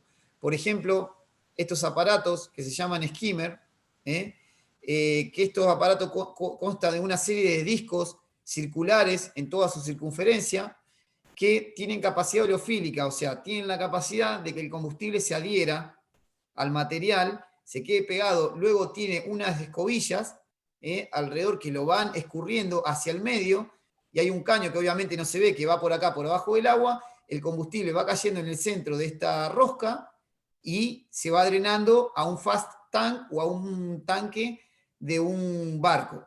Pero para hacer esto, obviamente, primero hay que hacer una circunferencia, hay que tenerla contenida, hay que tenerlo contenido al derrame, y luego sí meter estos elementos para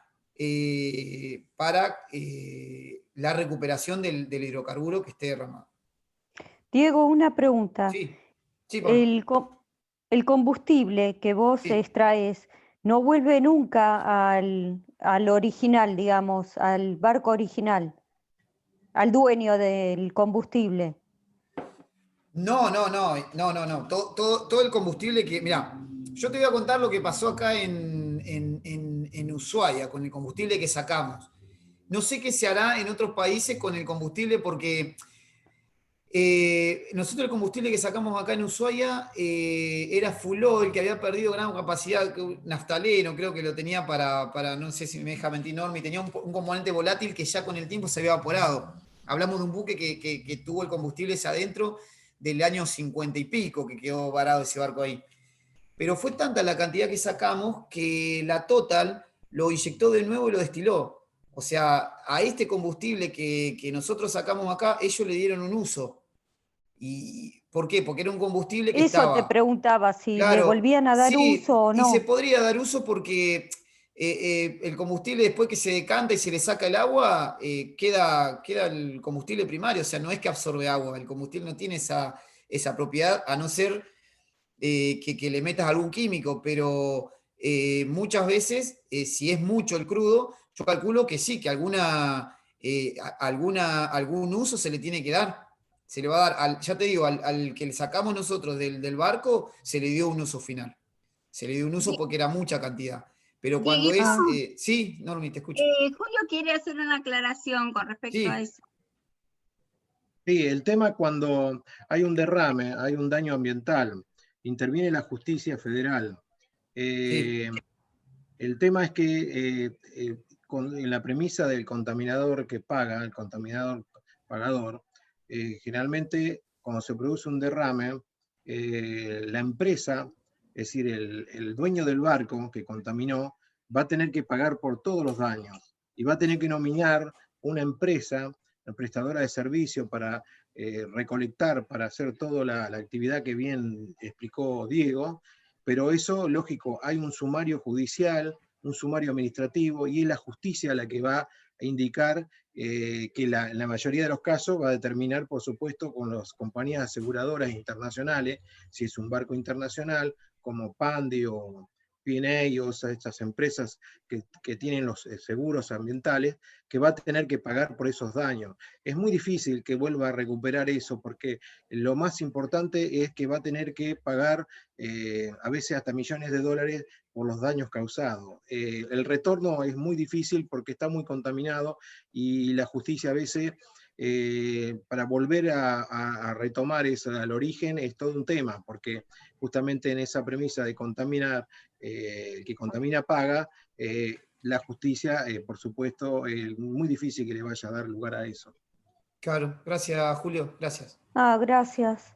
Sí, es cierto, siempre cuando hay un derrame de esa forma, bueno, acá lo de Ushuaia no fue un derrame, claro, fue un tema que, bueno, que el barco estaba a favor del Estado por el tiempo que estaba, y obviamente para evitar un posible derrame, un posible daño ambiental, cuando se verificó que los tanques estaban llenos, la justicia ordenó que, bueno, el Estado y que nosotros somos parte, que retiremos ese combustible de ahí, pero si luego se ve que el que estaba a cargo de esto ordenó que, bueno, que se la dieran a la Total. Igualmente, bueno, por nosotros, la Total en ese momento colaboró muchísimo. Ellos logísticamente nos dieron una mano grandísima y nos dieron equipamiento que nosotros obviamente en ese momento no teníamos acá, para lograr retirar ese combustible. Porque la verdad que retirar ese volumen de combustible de ese buque demandó 3 años, fueron 3 años de duro trabajo. Por eso les digo, y lo retiramos de adentro de un tanque. Pero como era full oil y acá las temperaturas son muy bajas, el full oil con el frío se pone sumamente, casi no fluye, como un barro, entonces teníamos que calentarlo con elementos externos, calentarlo mucho, quizás a veces toda una mañana, para lograr una fluidez más dinámica y poder retirarlo. Y muchas veces tuvimos que usar equipos tuvieron que venir ellos para intervenir con equipos que ellos tienen, que son especiales. Hay un equipo que ellos tienen que se llama Hot Oil, tenían tipo calderas con vapor, inyecciones de vapor caliente, todo cosas que obviamente son a niveles industriales y que nosotros como autoridad marítima no lo tenemos. Entonces quizá, pero como la Total logísticamente puso tanto, quizás se lo llevaron ellos porque ordenó que así fuera el juez. Pero sí, cada vez que hay un derrame, como lo decía don Julio, siempre se genera un sumario administrativo y obviamente donde interviene la justicia y como decía Julio, los costos, ustedes lo van a ver en los derrames del Exxon Valdez, que bueno, que es uno de los más conocidos, Prestige, bueno, después vamos a hablar de un derrame que hubo en Magdalena. Obviamente los gastos que demandan a las empresas son, por ejemplo, en Exxon le tuvieron que pagar a toda la comunidad pesquera de por vida en función de lo que ellos generaban como ingresos. O sea, esas personas se quedaron sin ingresos porque destruyeron toda una zona pesquera y la gente vivía de la pesca ahí. Entonces, bueno, como decía Julio, los gastos son extraordinarios. Entonces, lo que menos van a querer la empresa es recuperar ese combustible que sí, seguramente está contaminado. Bueno, acá vemos otro elemento, que está acá abajo, que es una mantarray, que esto trabaja a pelo de agua. Por ahí el inconveniente que tiene la mantarray en el uso personal que yo le tengo es que chupa agua también. Entonces, demora un poco más la tarea de la extracción, pero se puede. Sobre todo son pesados, pero trabaja a pelo de agua, pero te aspira, te absorbe combustible, el petróleo, el crudo, como quieran llamarlo, y agua. Entonces demanda mucho tiempo en que hay que drenar ese líquido. Obviamente ese líquido drenado también tiene que tener un tratamiento especial porque muchas veces sale con partículas, entonces no se puede drenar así nomás. Pero la mantarray es eficaz también para sacar el combustible a pelo de agua. Este otro elemento que tiene capacidad oleofílicas, donde se le pega el combustible, lo barre y se aspira. Es muy similar al mantarray, al esquima. Bueno, acá vemos cómo la tasa de evaporación de los combustibles, obviamente los combustibles más livianos son los que más se evaporan. Los hidrocarburos volátiles pasan la fase líquida a vapor en las primeras horas, 20 a 50% del petróleo se evapora en 2 a 3 días, y los que quedan son los más pesados y resistentes, y estos tipos de combustibles son los que hacen más daños, los que impactan en las zonas, y muchas veces el dilema está también en cómo se limpian esas costas, porque a veces hay que tener una evaluación y una planificación de cómo limpiar esa costa. Quizás que tengamos voluntarios no va a ayudar en nada, que tengamos maquinaria no va a ayudar en nada. ¿Por qué? Porque cuando el combustible impacta en una costa, hay que tener en cuenta un montón de factores, cómo es la costa, cómo está formada. Imagínense que si yo entro a recuperar una zona con máquinas, con tractores, voy a hacer un daño mayor de lo que va a ocasionar el producto que impactó en esa costa. Entonces, hay que tener todas estas evaluaciones previamente cuando se tiene un derrame de este tipo. ¿Por qué? Porque quizás las ganas de tener la gente, la población, de retirar ese combustible del agua puede ocasionar un daño peor que el que ocasionó el combustible que impactó en esa zona. Bueno, esto más o menos más de lo mismo. Acá entramos en uso de dispersantes. Los dispersantes son químicos que se usan para romper la capacidad que tiene el combustible de unirse entre sí y formar grandes manchas. Entonces lo que hace esto es romper la tensión superficial de ese combustible, segregarlo y de esta forma segregada lograr que la dispersión la provoque el medio ambiente, las olas, la tasa de evaporación aumenta, porque al estar finamente subdividido, es más fácil que si estuviera en una sola mancha mucho más grandes, y muchas veces el uso de dispersantes, obviamente la prefectura, esto está regulado por una ordenanza que es la 198, el uso de dispersantes está aprobado por la prefectura basado en criterios técnicos de laboratorio, y hay zonas, obviamente, donde no es opción. Donde no es opción el uso de dispersantes es en las zonas protegidas. En las zonas protegidas de nuestro litoral marítimo no se puede usar dispersantes, ni tampoco aglutinantes. Los aglutinantes lo que hacen es que es sacarlo de la vista. Los aglutinantes hacen que el combustible vaya y decante hacia el fondo. Pero obviamente esto puede ocasionar un daño a la fauna bentónica, a los animales que están en el fondo, lo pueden llegar a consumir y pueden llegar a matarlos.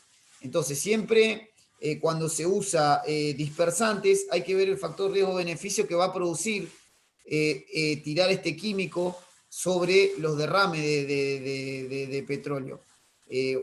Son los dos nocivos, los dispersantes y el petróleo son nocivos, por eso le digo que hay que hacer una evaluación para aplicar estos productos sobre una mancha de hidrocarburos. La forma de aplicarlos es por aviones, con aspersores o con buques, con aspersores o tangones que se llaman. Bueno, cuanto el producto sea más pesado, es mucho más difícil de erradicar del agua, de erradicar de las costas, y los impactos son terribles. Un impacto de esto fue un Prestige, que el Prestige es un buque que impactó frente a las costas de España, donde ya se lo veía venir, ellos ya habían avisado. Fue frente a las costas de Galicia, y este barco se partió en dos en 2002 y afectó 2.000 kilómetros de la costa española, francesa y portuguesa. Un desastre que no lo pudieron contener, y provocó un terrible daño al medio ambiente. Esto, a ver, yo lo quería poner, a ver si lo tengo por acá. A ver. No.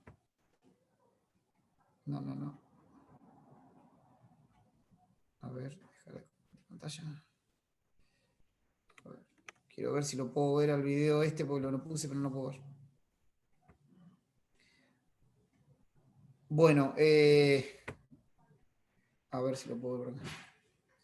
Bueno, la cuestión que el Prestige, no lo puedo ver al video, sigamos con esto. Afectó 200 metros de la costa española, francesa y portuguesa, tanto así que los pescadores, que eran la mayoría artesanales, lograron mitigar el impacto limpiando, es como David y Goliat, utilizando las embarcaciones de pesca que ellos tenían, los pescadores ahí de Galicia, con los cajones de pesca, con elementos rudimentarios, lograron retirar del agua, hay unas imágenes que son muy impresionantes, y de la costa, con métodos casi improvisados, y evitar que impactara directamente en su zona económica de pesca. Obviamente la mancha impactó, formó hizo un daño terrible en la costa que no se puede mitigar, daños económicos también terribles a nivel de la fauna, de la flora, de la parte económica también, y hasta el día de hoy, la empresa, obviamente, los gastos fueron que mandó la limpieza de costa, y lo que se le cobró a la empresa fueron millonarios, como decía Julio. Bueno, en nuestro país tenemos lamentablemente el primer lugar. Yo lo estoy mostrando. No lo ven ustedes esto, ¿no? Yo dejé de compartir pantalla. No. No están viendo nada. Yo creía que estaban viendo.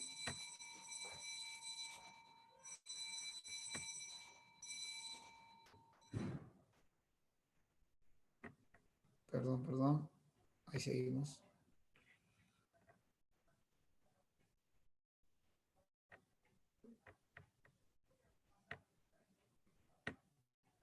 Ahora sí. Perdón. Ahora sí.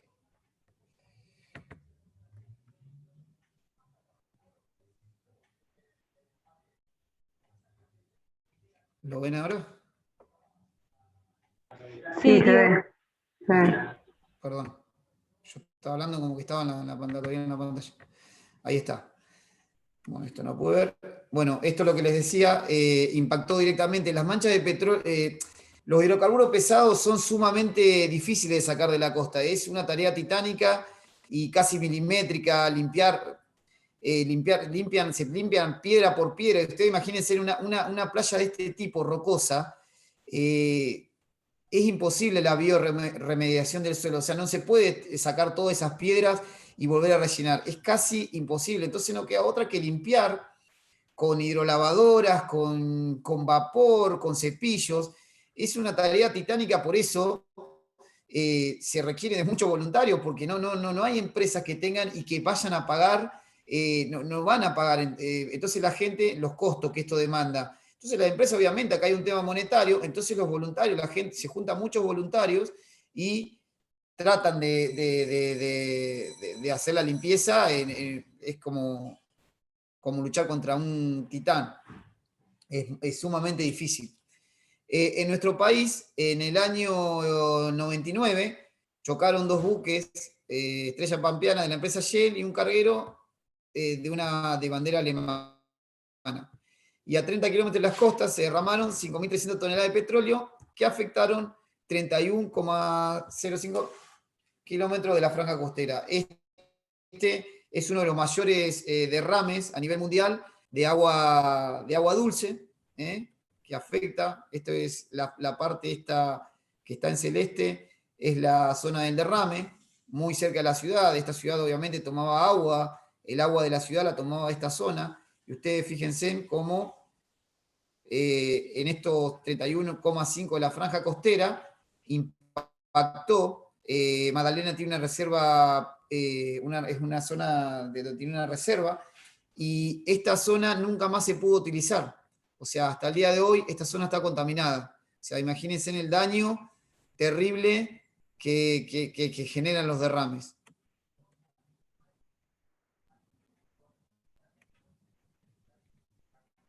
Bueno, los kits para control de derrames, que obviamente que hay que utilizar.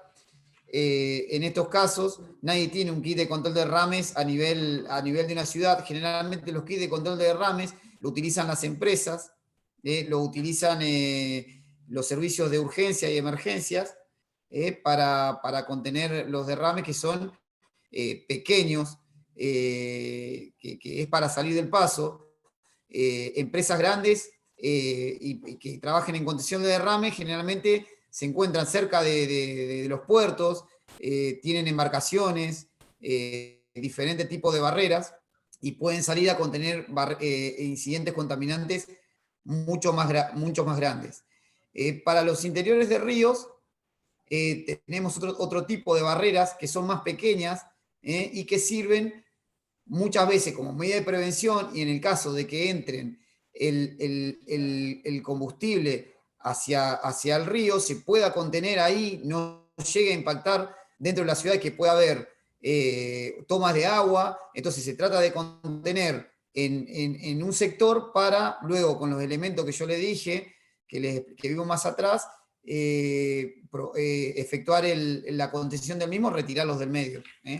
Esto obviamente es una tarea dura, pero que muchos la utilizan para evitar, como medida de prevención. Quizás en muchos ríos están puestas como una medida de prevención y no quizás por un derrame. Entonces, para evitar que haya un eventual derrame que pueda ingresar un producto de este tipo al agua o afectar alguna toma de agua o algo que el derrame puede impactar, se pone este tipo de barreras. Cuando no se tiene, muchos países no tienen la economía necesaria, o muchos distritos, entonces ellos improvisan una barrera con diferentes elementos. La pueden improvisar con elementos vegetales, con elementos que sean de tipo impermeable. ¿Para qué? Para que obviamente cumpla la tarea de una barrera. O sea, no es una barrera comprada, pero se improvisan este tipo de barreras para proteger los litorales, si hay zonas protegidas, para evitar que un eventual derrame pueda impactar en la zona. Los derrames de petróleo, ya cuando son en tierra, también ocasionan un desastre, ya sea de forma por filtración, por contaminación de napas, provocan un daño al ambiente. Y por ejemplo acá vemos uno que donde hay oleoductos siempre hay peligro de derrame. Esta zona es una zona donde se encuentran muchos oleoductos y no es raro escuchar que un oleoducto se rompa y el contenido obviamente impacte sobre el suelo.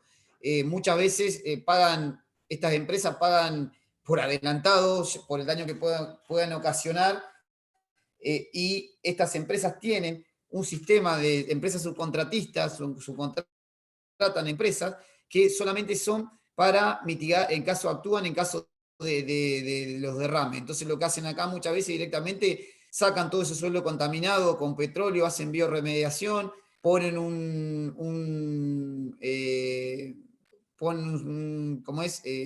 nuevamente tierra nueva en esa zona, reparan la zona, lo que está contaminado se lo lleva, lo tratan y el suelo queda como nuevo. Se invierte mucha plata la empresa petrolera en cuidar de contaminar, pero sí, pasa muchísimo y lo hacen. Bueno, cuando los derrames se producen en la carretera, sobre todo los derrames de hidrocarburos, lo que hay que evitar que los hidrocarburos ingresen al sistema de alcantarillado, y ¿cómo se hace esto? Colocando barreras absorbentes u obturando, como en este caso, las mismas con otros elementos. ¿Para qué? Para evitar que el hidrocarburo ingrese a los pluviales y que de ahí el problema no solamente esté en el suelo, sino que llega a eso. Los pluviales seguramente desembocan en un río o desembocan en un mar y puedan llegar a contaminar esta zona. Entonces, quizá nosotros, como primeros respondientes, el que trabaja en algún servicio de emergencia, pueda tener estos elementos para evitar que un eventual derrame pueda pasar a la napa. Nosotros, por ejemplo, con los camiones de combustible, todo se les exige que tenga estos elementos, de las barreras que son de tipo absorbentes, hasta diferentes materiales como puede ser la turba, que la turba es un material vegetal que sirve y que tiene gran capacidad de absorción de los hidrocarburos y luego se retira. Se usa también otros materiales absorbentes como son unos materiales minerales que absorben, hay paños absorbentes que tienen gran capacidad de absorción y todo esto obviamente tiene que tener una disposición final. Todos los hidrocarburos tienen que tener una disposición final porque si no, obviamente no se pueden tirar en cualquier lugar, no se lo pueden tirar en un relleno sanitario. Entonces ya tiene que estar todo esto previamente armado con alguna empresa que realice el tratamiento final para saber a dónde van a ir. Pero insisto, en lo que es materiales peligrosos, hay que tener una preparación, hay que tener en vista el objetivo, cuáles los materiales peligrosos que se mueven dentro de nuestra zona y trabajar en función de eso. Nosotros como jurisdicción nuestra, quizá nosotros no tengamos obviamente barreras acá del tipo que podemos tener para una primera actuación. Nosotros como autoridad marítima no tenemos, pero sí lo tiene el plan de contingencia que tiene el puerto, que lo maneja el puerto. O sea, nosotros somos supervisores de ellos, y ellos sí tienen, obviamente eso se aprueba, lo tenemos, nosotros somos supervisores, verificamos que en el caso de que ocurra un derrame se tomen las medidas necesarias y correctas para contener y mitigar ese derrame accidental. Por ejemplo, los muelles, acá el muelle los muelles lo tienen, todos los tipos de muelles, los muelles inflamables también tienen su propio sistema de contención de productos de petróleo al agua, para que obviamente no salga de esa zona. Partamos de que también los muelles de combustible, cuando los barcos van a hacer combustible, alrededor siempre como prevención se coloca una barrera de contención como la que vimos para que en el caso de que el combustible se rompa la manguera que el barco está cargando, el combustible quede confinado ahí, porque una vez que el combustible cae en el agua, es muy difícil contenerlo. Entonces, generalmente se hace una barrera de prevención, se le coloca una barrera en forma preventiva, para que en el caso de que se rompa, ya tener el combustible ahí contenido y retirarlo del agua. Una vez que se retira, eso ya se va a disposición final, como le decía, y bueno, y obviamente se generan las actuaciones contra la empresa que realizó el vertimiento. Así que bueno, esto más o menos todo lo que yo tenía para darles de esto. Hoy fue medio rápido porque la verdad que tuve algunos asuntos acá internos que tuve que resumir un poco. No sé si quedaron algunas preguntas. Esto es lo que estuvimos hablando nosotros, es de mercancías peligrosas, en este caso es clase 3. Más adelante hablaremos de otro tipo de mercancías peligrosas y cuáles son los pasos a seguir. Así que bueno, ¿alguna pregunta, consulta? Diego, ¿esto lo va a subir a la plataforma? Sí, esto se sube todo. Y una consulta, ¿viste la clase anterior? ¿Hay la posibilidad de que suba, viste, ese listado de los materiales peligrosos, con qué otro material se reacciona, viste, que habías dado en la anterior clase? ¿Sí? ¿No está en la plataforma? No sé, no me fijé. Sí, no, yo te pregunto porque yo como trabajo en el aeropuerto, viste, hay, viste, en los aviones, viste, hay distintas cargas, viste. Sí, ahí es otro código. Tiene, viste, la clasificación. Sí, es otra tiene un distinto código, viste. Sí. Pero más o menos, viste, ahí tiene la cantidad de material peligroso que se puede transportar y con qué otro elemento se reacciona. Claro, en el avión sí es diferente al IMDG y es diferente al GRE, sí. Sí, por eso es, pero más o menos lo que decía ahí es igual también para esos transportes de aviones. Sí, generalmente bueno, los aviones tienen más cuidado con algunos materiales que reaccionan, con los gases comprimidos, que en otro lado no se tiene tanta consideración. Listo. Sí, yo lo subo, Maximiliano, todo lo que se da acá se sube, después cuando terminamos lo subimos, no hay problema. ¿Sí? Dale, gracias, ¿Alguien más Diego. tiene alguna consulta? Yo le saqué todas capturas de pantalla, Maximiliano, si no querés. te hagas problema, Paula, nosotros lo subimos a todo esto. Sí, yo también saqué captura. Sí, no se hagan problema porque se sube a la plataforma al título de la materia. Aprovecho a comentarles, justamente hicimos una modificación en todo lo que es la plataforma para beneficio de todos y que sea mucho más amigable. Fíjense, igualmente vamos a seguir haciendo algunas mejoras para que ustedes puedan leerlo mejor, pero creo que ya está habilitado a partir de este momento, ya pueden entrar y van a ver todo el material, siempre estuvo, ¿no? Pero tal vez no era tan legible, no era tan fácil separar una materia de otra. Ahora lo tienen muchísimo más legible y tienen todo el material desde la primera clase hasta el día de hoy. Ni bien se termina la clase, nos tomamos un tiempo para bajar los videos, por ejemplo, el de esta clase, y subirlo para que cualquiera pueda entrar. Hay algunos que todavía no entraron, o sea, nosotros vemos que hay algunos que por algún motivo laboral o el que fuera, no pudo entrar. Pero cuando entren, chequeen todo, van a verlo, está todo a disposición de todos. Listo, gracias. Sí, aprovecho de decirle que los aportes y experiencia de cada uno de ustedes es importante. Uno no hablar de experiencias personales para que no gire todo alrededor nuestro, sino tratar de aportar conocimientos que uno a veces tiene para que ustedes también interactúen. Yo sé que muchos de ustedes tienen quizás algunos conocimientos por su área laboral y está muchas veces bueno que lo compartan para que somos muchos acá y se pueda aprender. Yo creo que dar clases nunca es dar, sino también recibir de parte de ustedes. Siempre es un ida y vuelta. La enseñanza es eso. Hoy en día no es como antes que eran expositivas donde uno podía hablar y hablar y hablar y se entendía lo que decía el docente y nada más. Hoy en día, yo creo que la educación es un ida y vuelta, se aprende de los lados, del que está mirando. Yo aprendí mucho de los alumnos, quizás de algunos temas, quizás tuve que replantear un montón de cosas por experiencias, como uno termina dándose cuenta, es como el cisne negro, ¿no? No sé si bueno, ustedes saben de esa teoría, pero uno termina dándose cuenta que cosas que daba por sentado no son tan así. Entonces, cuando ustedes tengan así algo, coméntenlo, aporten, porque lo que ustedes comentan escuchamos todos, y las experiencias personales son muy ricas porque nos nutren a nosotros, sabemos si vamos bien, sabemos si vamos mal, uno no tiene que ser egocéntrico con lo que sabe, nadie es mejor que nadie. Yo creo que acá hay mucha gente, yo cuando empecé con este grupo y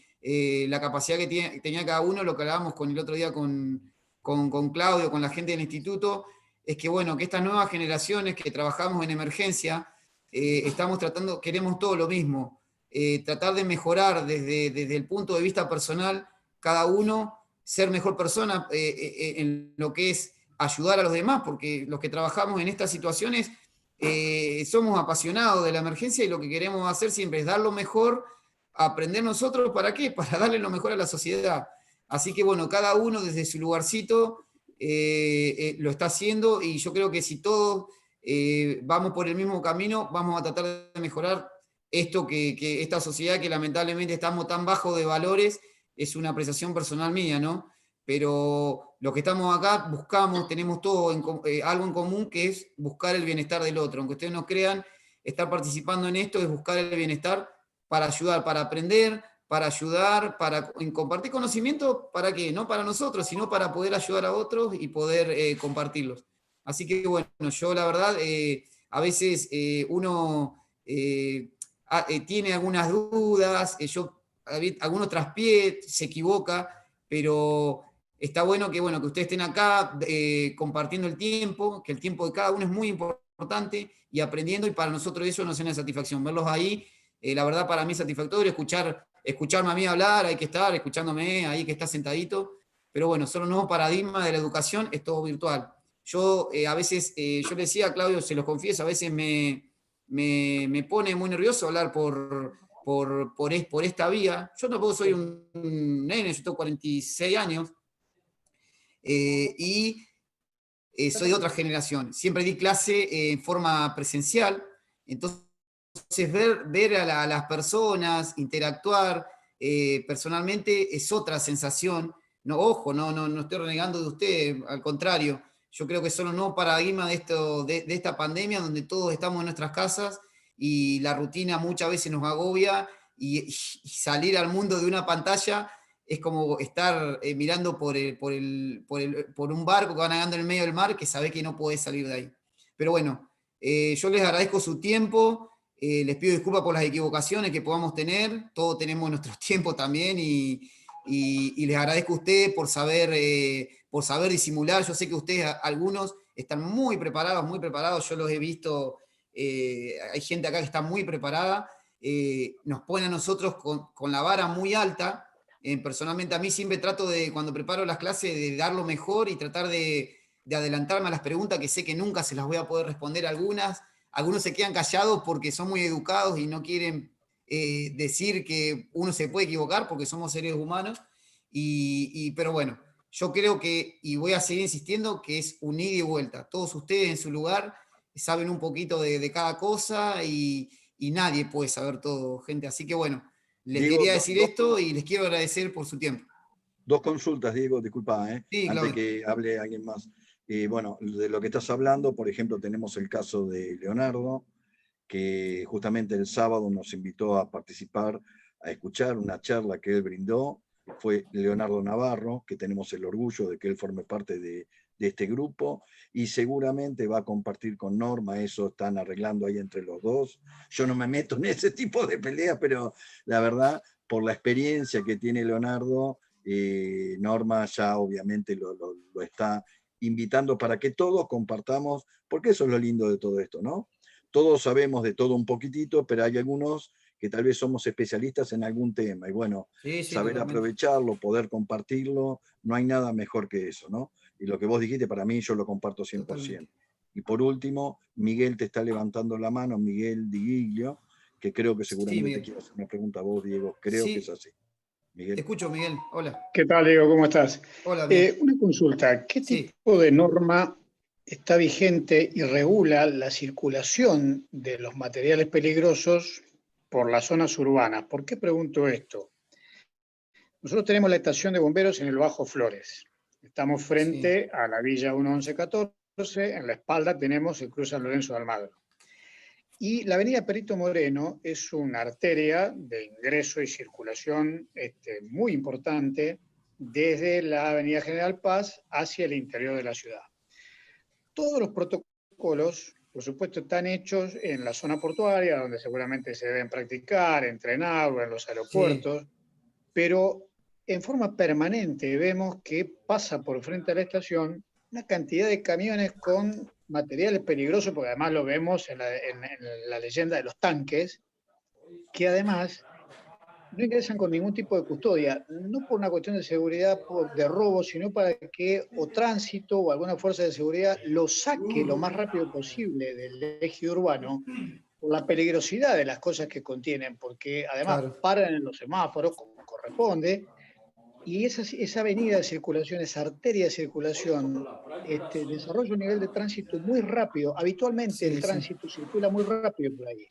Cualquier accidente que pueda llegar a haber puede generar un desastre monumental y no hay control de eso. Nunca vimos que pararan un camión y controlaran la carta de porte. Por eso pregunto si hay alguna norma específica que lo regule.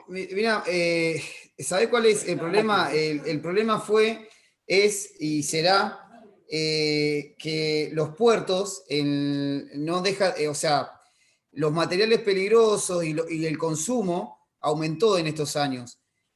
Nosotros nos pasa lo mismo en zonas donde el puerto está abierto directamente en una zona urbana, que como es el puerto de Buenos Aires, como son los puertos de muchas ciudades, hay puertos que están alejados, pero hay puertos, como es el puerto de la ciudad donde yo vivo, donde ocurre lo mismo, donde sí hay leyes que regula el municipio por ordenanza y decretos dentro de cada municipio, de cada ciudad, pero que, bueno, ellos tienen una hoja de ruta donde se les obliga a ir, pero, o sea, hay una calle que sí o sí van a tener que circular, donde ya se pone que es esa calle, se circula por esa calle, y no hay otra. O sea, no hay forma de sacarlo esos camiones. No pueden tener custodia, solamente los que tienen custodia son aquellos que llevan explosivos, clase 1, ciertos clase 1, ciertos productos clase 1. Perdón, Diego, ¿te puede interrumpir un segundito? Sí, claro, sí. Mirá que o sea, lo que vos estás diciendo es tal cual,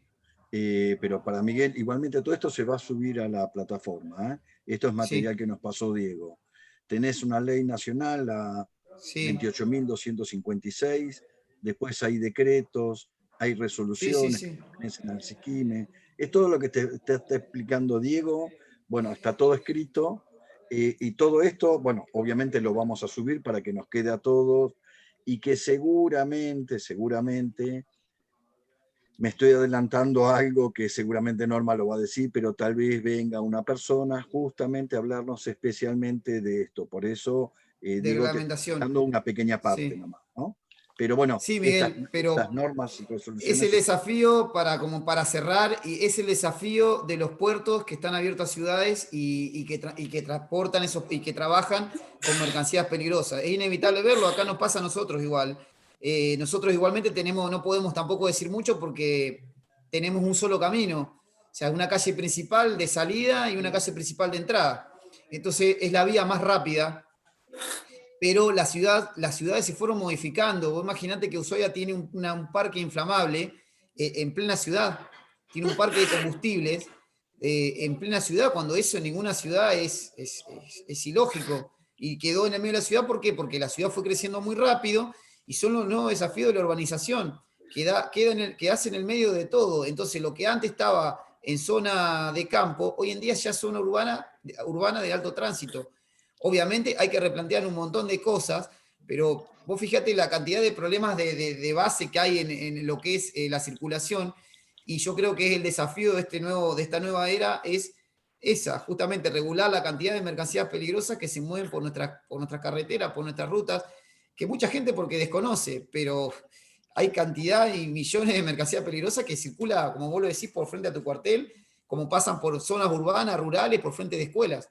Pero yo creo que es el nuevo desafío de este siglo, de esta nueva explosión demográfica, donde se urbaniza a la velocidad del rayo. Entonces, bueno, yo creo que sí. Ahora cuando venga esta persona, como decía Claudio, que del Ministerio de Transporte, va a dejar en claro un montón de situaciones, pero yo creo que va a hablar de que hay que vencer este nuevo desafío, que es estas nuevas eras, que es todo a crecimiento exponencial y va a seguir así. Muchas gracias. No, de nada, Perdóname, Miguel, ahí te pasé para todos y para vos los decretos, normas, las resoluciones que hay para transporte de sustancias peligrosas por carretera, ¿sí? Las podés encontrar todas juntas en Siquime, la página del Siquime, las encontrás todas juntitas, así la pueden leer sin tener que bajarla. Y para todos también les puse, por si quieren ver de una cosa que dijo Diego, que me parece muy importante, cuando los hidrocarburos se van a las cloacas o a las alcantarillas, como quieran llamarle, sistema cloacal, lo que quieran, si pueden ver en YouTube, hay varios videos, pero si pueden ver 1992, buscan Guadalajara, explosión Pemex. Pemex es la petrolera de México. No van a poder creer la catástrofe que fue esa específicamente. Van a decir, no, esto no pudo haber pasado, esto es imposible. Véanlo y después me cuentan. Son cortitos. Sí. Disculpen, yo me voy a retirar porque tengo reunión de instructores de mi regional. Justo ahora tengo que entrar. Dale, Gracias por la atención, Lorena. Listo, nos vemos. Hasta mañana. Chao. Que tengan un buen... Gracias. Bueno, ¿alguno tiene alguna pregunta más? Bueno, ¿ninguno? No. No, Diego. Lo que quería aclarar al principio de la charla, viste que hablabas de los derrames, lo que tiene que ver con el alimento, y eso sumado a todo lo que uno ya le está poniendo, ¿no? Los agrotóxicos, agroquímicos y todo lo que uno consume, imagínate sumarle un problema más. Sí, inevitablemente lo que volvíamos a hablar, que estábamos hablando con el hombre que me preguntó recién de la problemática de mercancía peligrosa, vivimos en una sociedad donde, por más que te cuides, en todo sentido, es una sociedad de consumo tan rápido que lamentablemente los alimentos se tienen que hacer, es todo más rápido, animales que crecen en un mes, y lamentablemente nos terminamos comiendo y consumiendo todo eso, y al punto de decir que antes que el pescado que era sano, ahora de reducir el consumo de pescado por la cantidad de metales pesados que tiene y cantidad de químicos que tienen en su sistema. Y es como todo, es como consumir frutas con agrotóxicos, verduras con agrotóxicos, transgénico, no transgénico. Es un desafío que la humanidad, la verdad, que va a pagar sus consecuencias en las nuevas generaciones, y lo estamos viendo con la cantidad de enfermedades que hay ahora, infecciones y cosas que antes obviamente no había. Obviamente, fíjense en este tema de la pandemia, que de dónde empezó. Así que sí, es un desafío de esta nueva era que va a la velocidad de la luz. Así que bueno, gente, si no, ¿alguna otra pregunta? Bueno, yo lo despido, no les voy a robar más tiempo. Nuevamente, gracias por la atención. Sé lo difícil a veces que es estar ahí, cada uno tiene su trabajo, así que bueno, les agradezco muchísimo y estamos abiertos a preguntas en la plataforma. Entren cuando quieran, pregunten ahí, que les van a ser contestadas por mí, por Gastón, Norma o Claudio. Yo les agradezco mucho de mi parte, para mí es importante que me estén escuchando. Diana les va a contestar en inglés, así que tengan cuidado. Diana, perdón, me olvidaba Diana. Bueno, chau chicos, hasta mañana a todos, nos vemos mañana a las 7. Hasta mañana. Tengan buenas noches. Que descansen bien, Hasta mañana, gracias Diego. Chao, gracias a ustedes. Gracias por la atención. Chao, buenas noches. Buenas noches. Chao, hasta luego. Chau chicos. Chao.